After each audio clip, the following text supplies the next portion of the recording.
All right. Thank you so much for joining us. We are so happy to have one of the most influential TV DJs of all time, I would say. Excuse me. Well, I think, excuse me, I think that he has he's set the bar extremely high. Yeah, you were with Wendy for what, 12 Come years? on.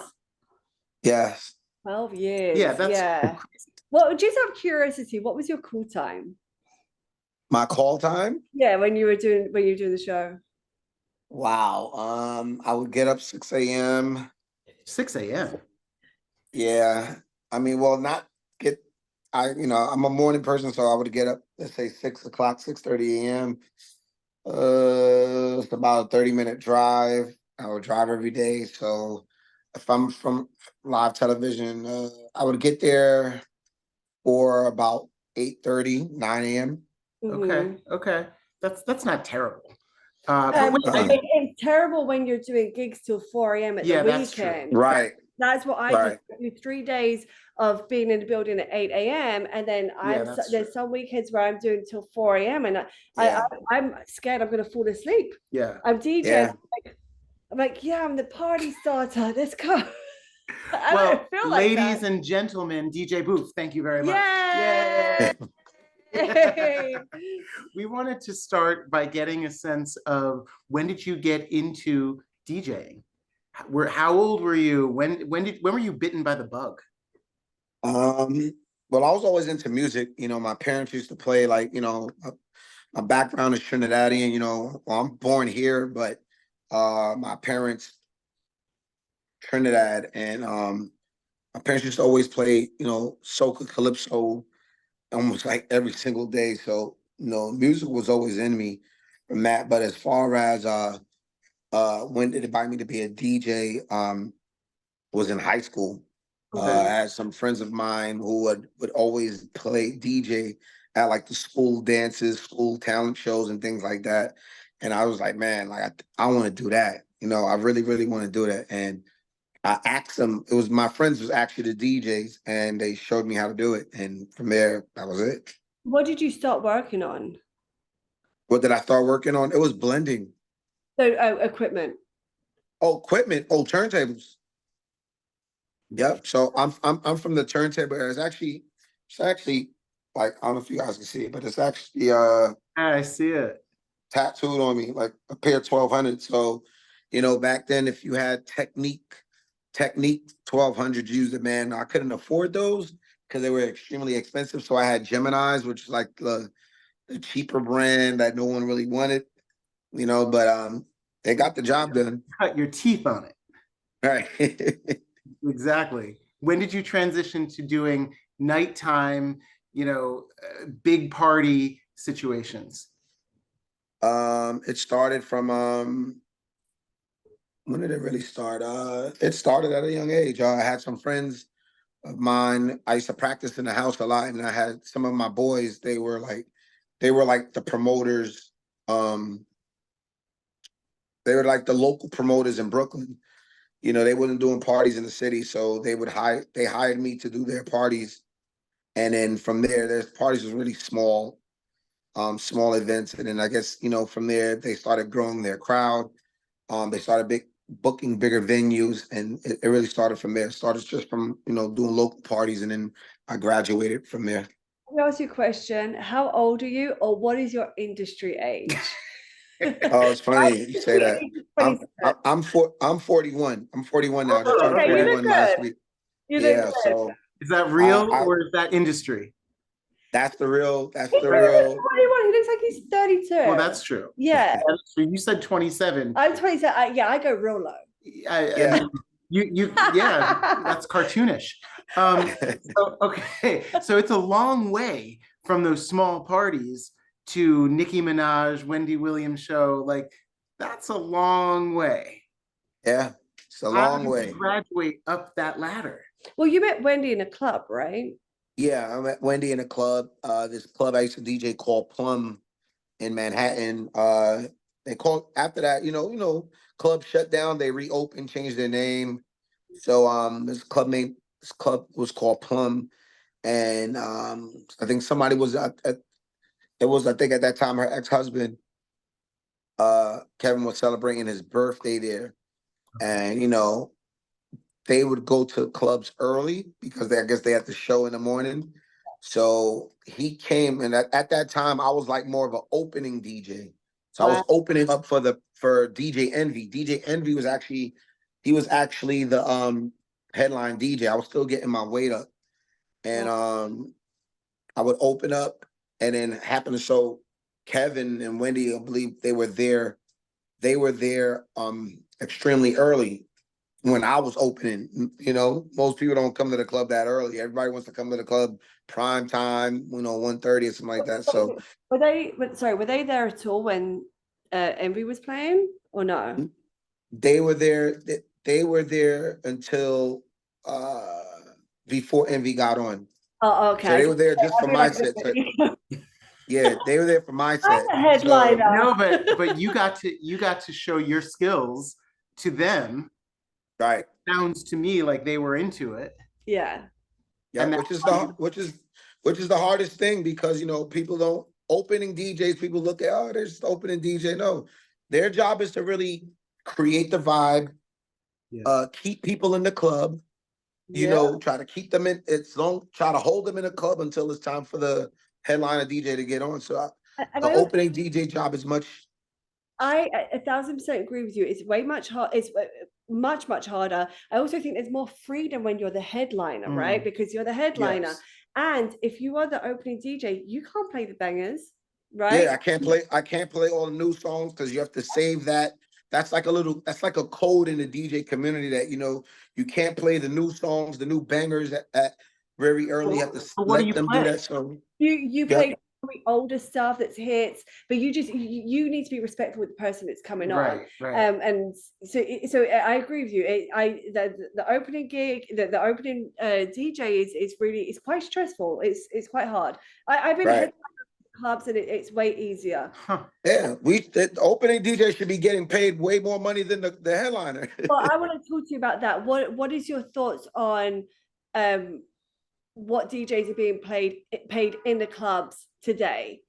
Because I don't, from what I know, I don't like it. I feel like, you know, me being in the game for so long, seeing the transition and seeing exactly what's considered minimum wage for DJs.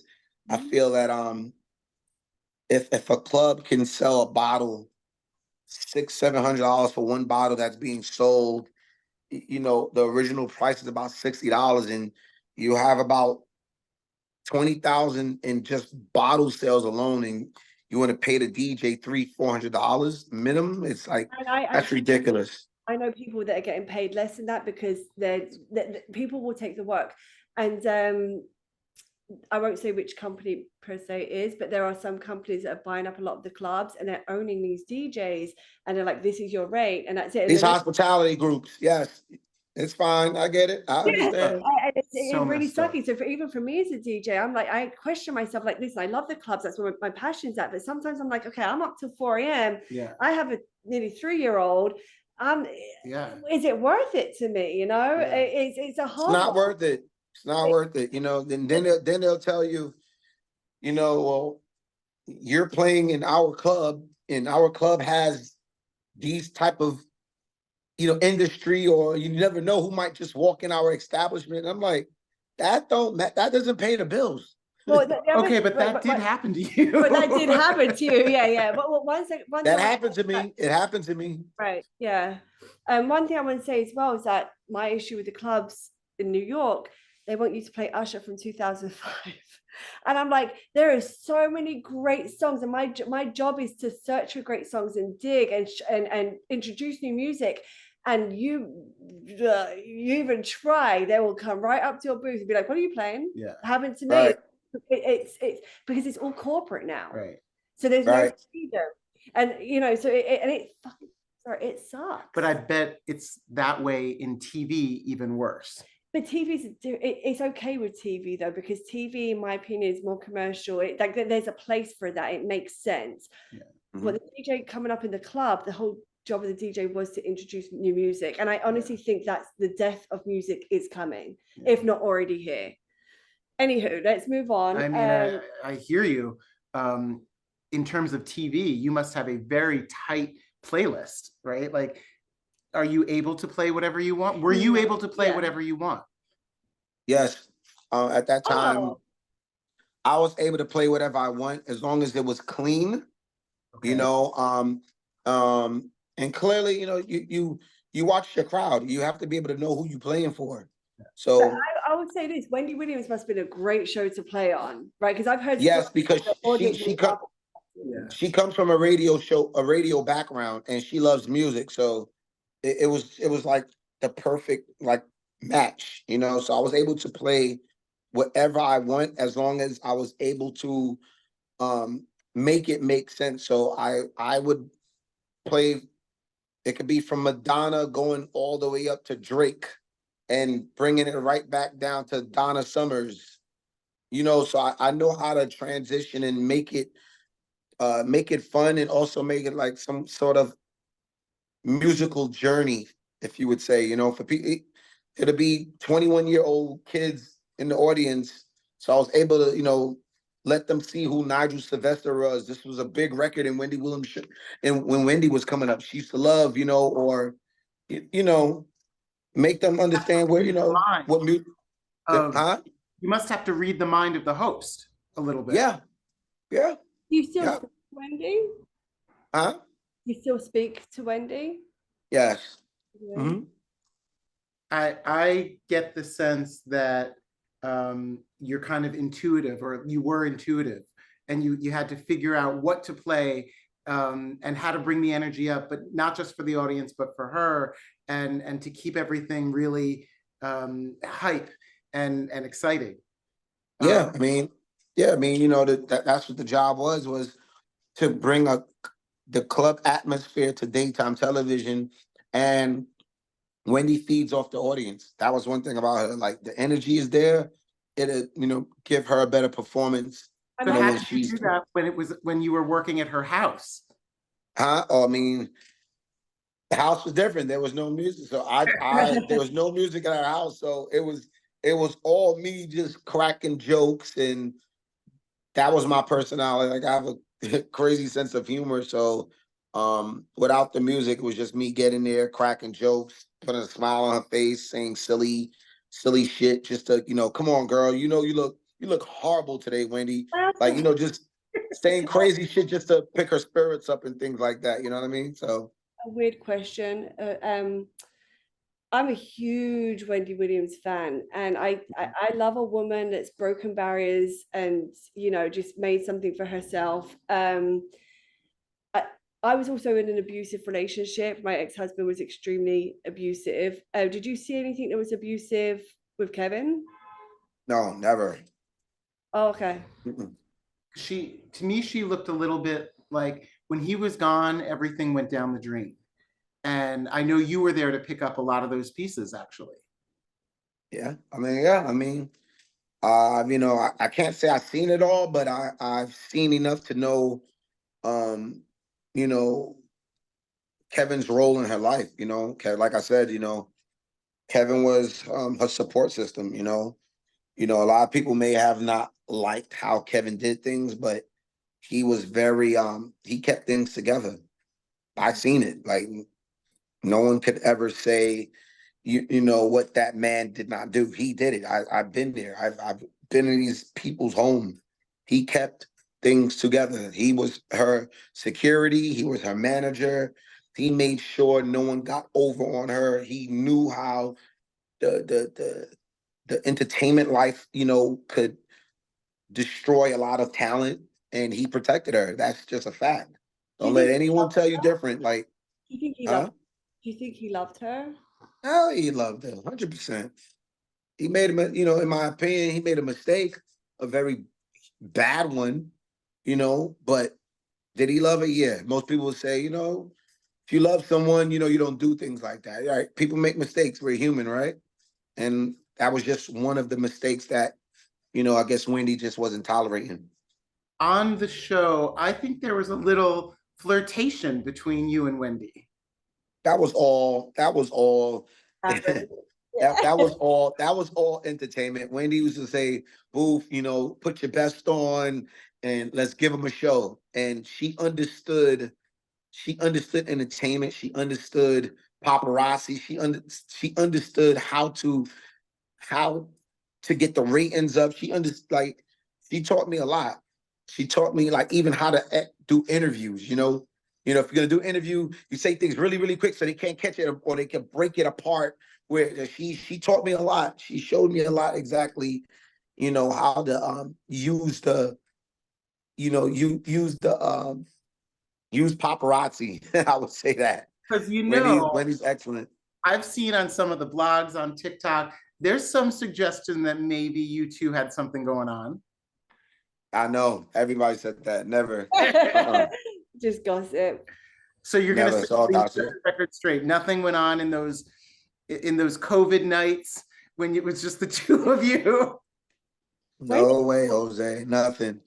I did my job and I went home. She was very respectful. Nothing. Wendy ain't looking at me and I ain't looking at her like that. No. Do you have a girlfriend? How many? Like, do you have a girlfriend? I don't know. I don't know what a girlfriend is. No, I'm chilling. My girlfriend is my money. Oh, okay. I respect that. I got it. Do you because I was gonna say, does this I might have somebody though. I might. you might have someone. Yeah, make sure there's no girl watching this right now. Or I will watch it. Listen, Like, hey, I'm your girlfriend. Because there's no one that can't question me. Only one person. Only one person can question me. who questions you? God. My girlfriend. Oh, okay. Your girlfriend. Okay. All right. Yeah, only she can question me. But I mean, she helps pay my bills. So Okay. But you don't want to her say name is her name is Money. Oh, We're really slow. I think I'm kind of slow. Yeah, we're slow. Okay. I said my girlfriend is my money. I know. I'm like, who is this person? Yeah. I said my girlfriend is my money. Do you find that? But do you get lonely? Because Yeah. you travel a lot, right? Yeah, do I get lonely? No, not at all. Oh, come on. If I need whatever I need, I'm able to get whatever I need. Oh, elaborate. If I need some excitement, I have enough money to go find excitement. If I need to travel somewhere because it's cold in New York and I want to go somewhere, my girlfriend allows me to jump on a first class flight and go somewhere. Okay. I'm gonna start calling Money my boyfriend. Like my boyfriend. All right. Take it. Yeah. That's not a bad one. That's not a bad My boyfriend's making me go out tonight. Yeah, that's not a bad girlfriend and boyfriend to have. Yeah. Do you But I don't know. It might be a girlfriend there somewhere. I don't know. Might be. Do you find that that it's hard to keep a relationship in this type of industry? Most people would say yeah. But as long as you're honest, and you communicate. Communication has to be very, very, that is something that's very, very strong that has to be in a relationship if you're in a part of nightlife. Yeah. There's that communication, honesty has to be there, 100%. And someone that's just not jealous, right? Because you're gonna go like, listen, you go out to work, you're probably around hundreds of girls all the time. Right. I mean, this is your job, and for you, it's like it's just a job. It's another night out. It's I'm just doing my job. And I think if a woman's insecure, anyone, it becomes a headache. My ex-husband was insecure. I can't do insecure. I've got stuff to do. Like I got to work. Right. I wanted to ask you before we move away from Wendy. Where she is right now in conservatorship and not having access to her money, do you think that that's a fair place for her to be? Do you think she's being taken advantage of by her conservatorship? I think everyone wants to know that, right? Yeah. I mean, I don't know that. I really don't. I would like to know. I don't really know the details as far as that go. I don't know if she's being taken advantage of. Clearly, she has enough money, right? So, what Wendy's whole point was, she wants her money. She wants the freedom to, it's like a kid asking their parents for money, like, hey, can I have my money? Can I get something, to buy the things she want to do? And it just sucks that, you work hard and your money's being held in a bank, I'm just gonna say, would it have happened to a man? Because I've heard Because it happened to Kanye say a Britney. lot of, Listen, it's happened to Britney. Now it's happening to Wendy. and Okay. I've heard yeah, Kanye because say a lot they of feel, things. Not in conservatorship. and I believe a bank. I think someone told me that a bank also does have its obligation if they see, money being taken out. It seems sort of suspicious. They see a habit of, okay, 50,000 was just pulled out, then all of a sudden 60,000 was pulled out 20 minutes But later. who gets to make that decision? Because I don't live a life where I spend $50,000 or $60,000, but someone who's made $50,000 an episode might. Right. Exactly. Right. So I mean, it's weird, and does Wendy live luxurious? Yeah, she got the finer Well, things. she should, right? She's worked Right. hard. She worked hard. So I don't understand that part. And it's like, she worked hard for it. If she wants to blow her money on whatever she wants to blow her money on, that's her free will, It is what it What is. bothers me is that she can't financially help her son. And having a child myself, like, Oh, you have a child? I have a baby, a 3-year-old. But having a child myself, that's you work to make money for them. Well, and for her to be like, I have my kid and I can't give my kid money, I can't help in the him out. documentary, she says that, How she did all this for her how child. frustrating, and like that would turn me crazy. I just think it's kind of interesting that she's not well enough to be able to manage her own money, but she was well enough to decide to do a documentary. It just seems like those two things don't go together. So what are your thoughts on the documentary? Because I saw it and it was it didn't shine her in a good light. Yeah, I mean, I think everybody, that's one thing I think everybody can agree on, that, they like the honesty of the documentary. They just don't like how it portrayed her. I honestly, the documentary was very informative, for people to see, wow, like, she really is going through a lot. You see the roots of a lot of things, her struggles, right? And you don't want to see her that way, right? You don't want to remember her in that form. Like, I didn't want to see her that way. I know for a fact, me knowing Wendy did not ever want to be seen without a wig on. It affects I don't care. Yeah, she would never want to be seen without a wig on. Like, she would never want to show, she told people about her having lymphedema, but I know the Wendy that I know would not want to show her feet. Unless she's totally at a different point in her life where, like, I don't care, F it, but maybe because I'm still thinking of the old Wendy that I know, so for them to film it the way they did, I understand why they did it, but I didn't agree with how they portrayed how she looked. It didn't look like. But they all had to agree that it was gonna, you could film it and watch it back and be like, should we put this out? I mean, well, the thing about it is they agreed to. We don't know what measures at that point. They agreed to do a documentary. We don't know if they had full creative control. Clearly, I think on the credits it says she was executive producer or whatever it may be, but was she in a right That's my mind state? She's not well enough to manage her money, but she's well enough to be an executive producer on right. a documentary. Britney Spears is not well enough to handle her money, but to do a show for what? That doesn't make any sense. 13 years. Right. And then you guys are, filming her, and then you guys seeing her drink liquor. You're showing something that is destroying her, that she has a bad issue. Like, she admits that she's an alcoholic. She admits it. And then this is destroying her. So it's like, why would I be filming her destroy herself that could potentially kill her? So the blood will be on you guys. It's like you guys are enablers. But my other issue as well, going back to female, but also a Black female, okay? So, Bruce Willis, right, has dementia. Why is there not a documentary on him? Why do we not have cameras on him, seeing what he's doing, the crazy things that are coming out of his mouth? exactly. right? Right. But That's a so big question. And I there was a think, lot of toxicity in the documentary. You mentioned that the show at times there it was a toxic environment. Um, Yeah. what was toxic at the show? I mean, well, not people at the show. It was not the show, but for me, I know Wendy. I know what she's capable of.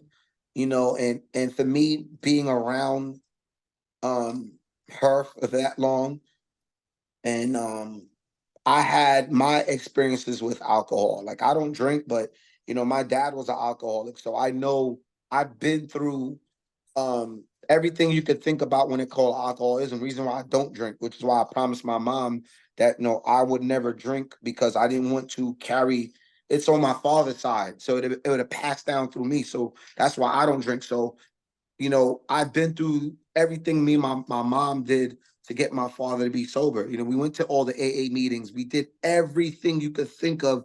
He's sober for 30 years now, which we're happy about. But the journey was That's great. the journey is exhausting. I'm not gonna lie, it's not easy. So I can smell liquor through your skin. Yeah. So when I would ask Wendy, was you drinking today? No. Wendy, I smell that shit on your skin. You're talking to a guy who's in a club every single night, who dad would drink 99 proof imported rum. And You that was can't get during, past. You that was can't. during Yeah, the you. of the show. can I ask a question though? Like, you may not know the answer to this, but people are alcoholics or drug addicts for a reason. What do you think that reason was? So I mean, I don't know. I mean, they say some people drink. It could be for anxiety reasons. It could be for Do you think it was social the reasons. husband? It's huh? Do you think it was the husband? I don't know. No. I don't know. He wouldn't want her to no drink. I don't know. He, He but didn't she, support. He didn't support that. no, but no, I mean what he was doing to her, like having a whole other, like, being with someone, all the having She sex was at the house. drinking. No, Wendy. From what I believe, I think Wendy always drank even before that situation panned out. I think it probably she drunk a little bit more knowing that he's not there to put the drink down, Wendy. You know what I mean? He was there to oversee a lot of things. Okay, babe, you can have a drink. Get one drink, that's it, hun. Right. Let's just say that. And he's not there no more. Oh, to hell. She's drinking a whole goddamn bottle, as what you've seen in the documentary. When her manager pulled out, like, wow, you drunk all this? How As a long did it take you to drink all this? What are your thoughts on the manager? Is he a new guy? I mean, he's someone I know him. Okay. Is he? Would you say he's a trustworthy person? Yeah, Will's not no bad person. And well, but I'm just asking about the people around her right now. Would you say that they're trustworthy? Yeah. As far as Will, the manager, yes. He's not, he's a good guy. Like I didn't I worked with him. I did his wedding. I DJ'd his wedding. Like I know his family. He's Yeah. not he's not what people think. Um in his defense, like I understand why people are coming at him like that and they think, but he didn't know how severe, how bad it was when it comes to Wendy. He knew there was something wrong, but he didn't know, yeah, bro, you got to keep your eyes on her. Just when you think, check that water bottle. You really think that's water in there or that's some rum? Like, you know what I mean? Like, you got to keep your eye on her. Like, Wendy's very good at manipulating people to get what she wants. You know what I mean? So when you That think, was part of her charm coming up, right? That's Like, right. right, this is a woman that came from she's like, she's We the love about I know we love about her, Yeah. she's right? the greatest. So it's like, Oh, it's like, just when you thinking you think you know Wendy, no, you don't know her. Exactly. wow. So let's Right. talk a little bit, before we wind up our interview here, let's talk a little bit about what you're doing now on tour. You're doing some big things. Can you tell us what you're doing? On tour with Nicki Minaj. Yeah. Lovely. I'm still with Fabulous. If you guys know who Fabulous is, Oh, Fabulous is another artist of mine. oh, he's gone. What happened? He logged off by mistake. Wah, wah, wah. I think what I'm thinking is that maybe send a new Zoom, and then we'll have a little bit more time because I want to.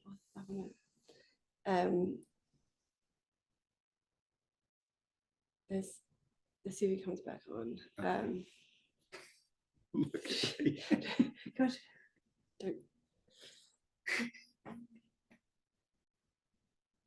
Let me just send him a new Zoom because I can have this edited. Oh, yeah. Okay. Okay. Hi. Wait one We're back. second. We're back. The baby's asleep over there now, giving me a bit of a She's break. not my baby, but I'm holding her. What is it like to be on tour with a superstar like Nicki Minaj? I mean, it's amazing, you know. I knew Nicki since high school, went to the same high school. So Oh wow. yeah. So there's history. Like I known her from a very long time since What kind of history? Oh my God. yeah since doing talent shows and stuff like that. Her very first rap group. So when she started her rap career, I started my DJ career like all around the same time. So there's like history there when she was doing her thing coming up as a rapper. So She's like the ultimate. She really is the ultimate. Well, yeah, she's a to watch her, to watch someone I knew from the very beginning, like, you know, from the very beginning to see, wow, like my friend is actually the #1 female artist ever. You know what I mean? Like, you know, we all know about artists before her, but to watch someone that I know who I've watched, you know, that's crazy. To become this superstar, megastar. It's I mean, you know, there's no one like her. I don't think there'll ever be one like her. To me, she's a one of one. She was an innovator too.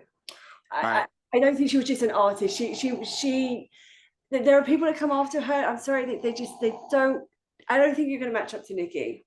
She you know, she set the bar extremely high, you know, and like I said before her, there, you know, you had women artists before the Missy Elliott's, the Queen Latifah's, the Foxy Brown, you know, you Lil Kim, everyone you knew before her, but you know, everybody contributed their part to hip hop, right? And Nicki got in the game. She had her own lane, and she created a lane that she created a lane that a lot of intelligence.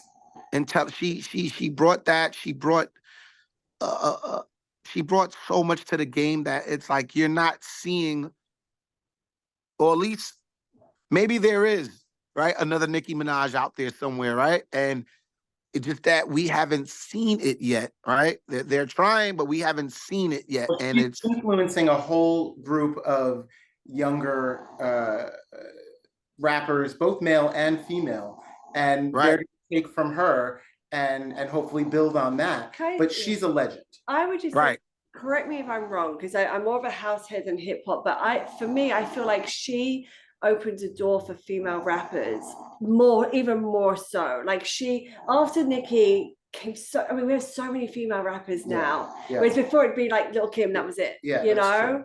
But I could be wrong. But I just think she was just like, she started something huge. Yeah. Right. She did. I mean, I don't. Huh? Is she nice to work with, or is she a diva? I mean, all women are divas. Well, let me ask you this, because you've worked with two really, really successful, strong women. Opinionated women. Yes. Opinionated women. I don't know that you get much more opinionated than Wendy Williams and Nicki Minaj. Tell me about it. Yeah, really. So how do you handle that? How do you deal with that? I don't deal with it. He's like a girlfriend. Yeah, because he's like, I deal with this. Yeah. Listen, it's their world. I'm just happy to be living in it. So yeah, I think that way about them. Right. I don't think that as a DJ, that's pretty smart, or an entertainer coming into someone else's world. You know, like when I'm on the Drew show, this is not the Holly T show, it's a Drew Barrymore show. It was a Wendy Williams show, it's a Nicki Minaj show. You're adding to that. Well, I'm providing a service. I'm just here to provide a service. So you play a secondary role, but it's a crucial role in whatever the show is. Right. And many people, many men don't feel comfortable playing a secondary role to a woman. That doesn't seem to bother you though. I'm the only boy. I have 4 older sisters, and I'm the baby. Ah, okay. I understand women a lot more than the average man. I Put will like say that. this, women are hard work. We are. I do think we are hard work. Some are, some aren't. Men Right. are. Yeah. I know when to shut up and just listen. You know when to shut up and just play music. Exactly. That, you know, that keeps you in the job, right? Yeah. Like, Right. you know, you've got to be, I think, know when to kind of like have a moment and then like it's someone else's moment, Yes. you know? Yes. Right.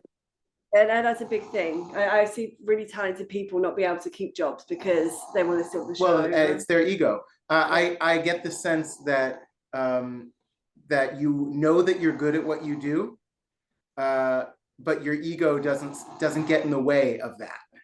Nope. Nope. And that's really admirable. So I have a question. So like, what do you see long term? What's the end goal for you? Because you've pretty much done everything now, right? Yeah. Yeah. I mean, I did. I feel like as far as I've tried to produce records, tried that, did it work as I wanted to? No. I was able to be on an album, Drake's album. I was featured on Drake's album with Nicki Minaj. I've got artists signed from Pop Smoke to, creating attention for Coil Ray, Glorilla. The list goes on. Oh my God, I done did every club, every concert, so now, now I got in, I'm still doing clubs and events and working with the NBA, NFL, and I got into real estate, own 36 properties now. Oh wow. I have my restaurant is opening in 3 months. So you're a mogul too. Okay. Well, that's why he's yeah. your girlfriend. I guess How do you so. have time when you're doing all I that? guess so. You bring it up a lot. I Yeah. think maybe you wanna talk about that with him. Wait, what? You want to be his girlfriend? Is that what you're saying? Wow. No. She has a newborn baby. Yeah, I've got a That little won't bit. stop her. You got 36 properties. Yeah. I'm like, oh, hello. I'm Holly. So nice to meet you. Are you gonna do more production work? Yeah. I want to get back into that. Like, you see, she's into house music, and I'm into house music as well. So Let's do a song together. sounds good. Let's do it. All I right. know. I mean, see, this guy has, and I'm not just saying because you're my friend, but you've Thank you. beautiful voice. You're exactly like Chris Willis. Oh my God. When I was coming up, everyone said, "You're like the next Chris." Do you know who Chris Willis is? He sang. Yes, I know who that is. Yes. Yes. You say "Love Is Gone." So he came up with David Guetta, right? Yeah. And So they would always ask me to either sing his song if you couldn't make it, or they would play it before I did my own song. It was really quite humiliating. but they look alike. No, they we sound don't. alike. No, we don't. You're like carbon copy. Okay, It's no. like it's so weird. It really is. We'll do a song together. Yeah. Yes, we will. Bigger than Chris Willis's "Love Is Gone." Right. Yeah. Well. Yeah. Can you tell us? So wait, I want to ask, who's your favorite house DJ producer? Gee. Favorite? Yeah, like Wow, there's a lot. it's a lot. Yeah. It's a lot. Do you play a lot of house out or no? Yeah, I play a lot. There's a lot. I don't want to say the wrong name, but there's a lot. I mean, you said from David Guetta. I mean, it's a lot. Yeah. It's a lot of them now. Even the new ones that's out now, it's. So I have a I deep don't know. question for you. Do you ever find it's kind of like with so much music coming out, and especially now there's a rule that you should be releasing every month, and we're just suffocating the whole industry. Do you feel like it's hard to keep up? It is hard to keep up. You got to keep your ears to the street. You have to, be internet savvy to know what's out there, what's trending. You have to watch what the kids are liking right now. The new radio is TikTok, YouTube, and Instagram. That's where you need to find everything at now. Yeah. And that's why, people may say radio is dead. Yeah, it's dead for the older consumers because the newer generation, the Gen Zs are all on YouTube, TikTok, Twitch. That's where you should be looking to find talent now. I agree, but I feel like my issue in the music industry today is that we're not letting songs breathe, right? Like it's a weekend, Yes. and in and out, and in and out. And I think that's why we're not having the bangers that we used to have. Like that's why a lot of these songs are remixed, because years ago they were out for a while, they breathed, like we enjoyed I mean, every week there's a new artist, there's a news every week, there's something new. Like we can't enjoy an album because our attention spans is so short that we want something else. Like it's like a drug. Is that why you kind of don't produce also? Because the DJ business and then the releasing music business is really two separate things, right? Right. It takes you so long just to put an album together, put some production together before you know you put it out.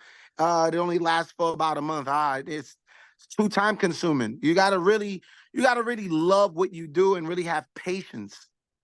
I don't got no more patience no more. I also think, well, I mean, I say that like getting a hit record is like winning the lottery. Yeah. It's like, you know, so it's like you're going to keep putting these records out, and then okay, at some point, sure, it can put you on top, but it's like winning the lottery, having a hit record. All the stars have to align exactly right. And that happens and so you have to pay the right people. And you got to pay the right people. I don't know that it's the best investment of your time. Seriously. Or your money. I mean, I know people that have invested way over $500,000 and might be better to own 36 properties. No, but seriously, you know, so for me, when I found DJing, I really just enjoy going out and playing great hit records that are already out. You know, I think the whole production, singer-songwriter thing is exhausting after a while, and it's too political. Very political. Very political. Right. So can you tell us where everyone can find you? You can find me on Christian Mingle. You can find me on Pornhub. You can find me. Where would I know you from? Right. Christian Mingle. What were you thinking? You're disgusting. With a child in this room. No, you can find me on Instagram. You can find me on Instagram at DJBOOF. You can find me on Facebook. You can find me, on YouTube. You can find me. Everything is under DJBOOF. I'm on every platform you could think of. Okay. All right. Last question. Do you ever want to be famous? Like really famous, like iconic? Okay. Like Nicki Minaj? Nicki Minaj? Yes. I think that wrong. You are iconic. But I mean, you know, you walk out on the street and everyone knows you. You're talking about like Nicki Minaj, yeah, Wendy Williams that type thing. Yeah, would you ever want that? As a coming into the game, yes, I did want it. I don't no longer want it though. I don't want it. Because it comes with a lot. It comes with a lot of pressure. It comes with a lot. Everyone's in your business. You can't go. Like, I don't know if I can handle going everywhere. And like, damn, I can't even go to the movies. I can't even, walk the street without everyone picture. After a while, it gets exhausting. Like, man, I just want to walk the street and not be bothered. You know what I mean? Like, you know what I mean? Almost like a jail sentence. I think a little bit. I see that with not just Drew, but other people, celebrities that I've worked with, you can see how kind of suffocating it is. And you're like, it is. I'll compare it to when I go home, I have 3 dogs that bark at me. You know what? I'll give you a scenario. You're a DJ, so it's like when people come to you asking you to play their record. Right. That's very annoying.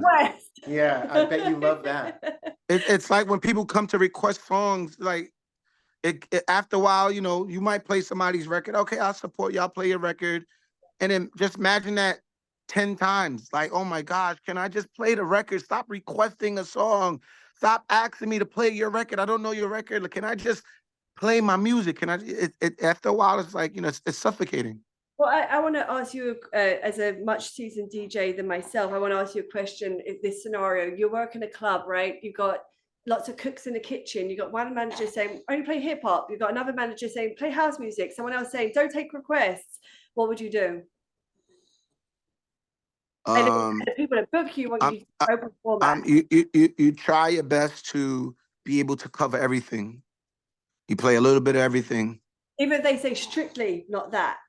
Which I agree with you. I agree with what you're saying, but there's. I mean, but if there's a way to, if they don't want to hear house music, then play something that they say that, but then the crowd might want that, right? You want to try to, as a DJ, so want to experience it. So That's why you have, even when it comes to Afro beats or on piano, you hearing it, but then you want to play something similar for people. So then you play a mashup. You'll play something that's mixed with both genres. That Rihanna on a house production where, okay, I don't really like music, but then he played it on a house record. It sounds pretty cool. I like it. You know, you try to.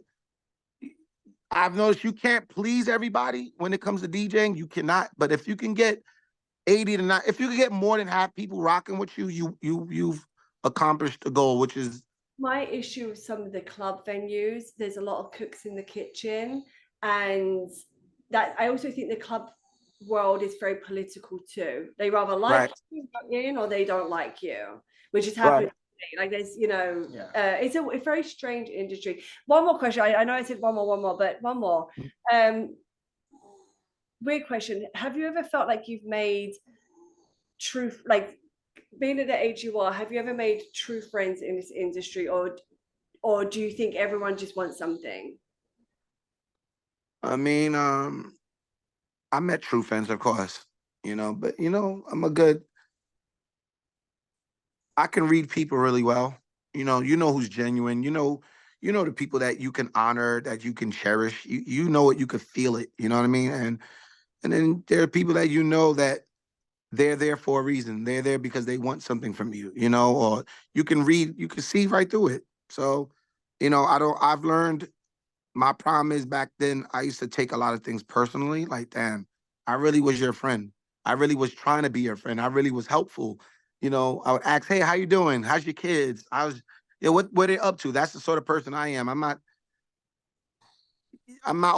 looking to get something out of you. I actually genuinely care. You know what I mean? So I've learned to stop taking things so personal when it comes to this entertainment and just reading it for what it is. If something comes along later on that feels genuine and natural, then, and if that's a friendship that should I take seriously and nurture, then it comes.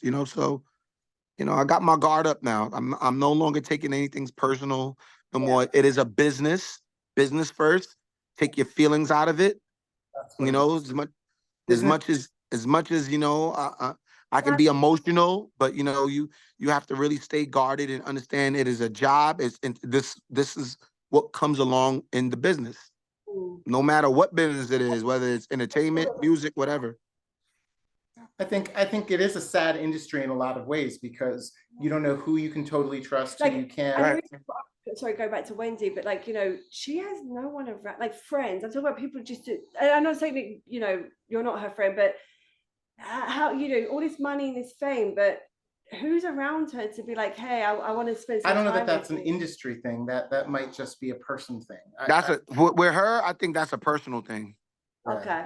I don't know, but anyway, it is very sad what we're seeing with her right now. And I just want to say that I'm not a particularly religious person, but I am praying for her because she brought a lot of enjoyment to me. Oh, right. She's like the ultimate. Fabulous. I called Nicki the ultimate. They're both the ultimate, but I mean, she's want her to get better and to go back to being everything I know her to be. So, but anyway, I want to thank you so much for your time. Thanks for having me. You're really, really giving us a lot to think about, and I feel like you're very uplifting. Your spirit is uplifting. Thank you. Appreciate that. My mom always told me that. I think your mother's right about a lot of things. I don't know her, but she's right about that. And if you have any shows in New York, we're coming. We're coming to your show. For sure. I'm definitely gonna come check y'all out at your Drew Barrymore show. Yeah. Oh, listen, if you're in New York, just come and I'll get you in. It's a lot of fun. Drew's she's amazing too. I mean, honestly, to work for someone, it's like. Well, I think all of these women are. I love CEOs of what they do, right? So we're talking about the best of the best. Yeah. So for me to just be little old me working for someone like her, I mean, well, you're your own CEO.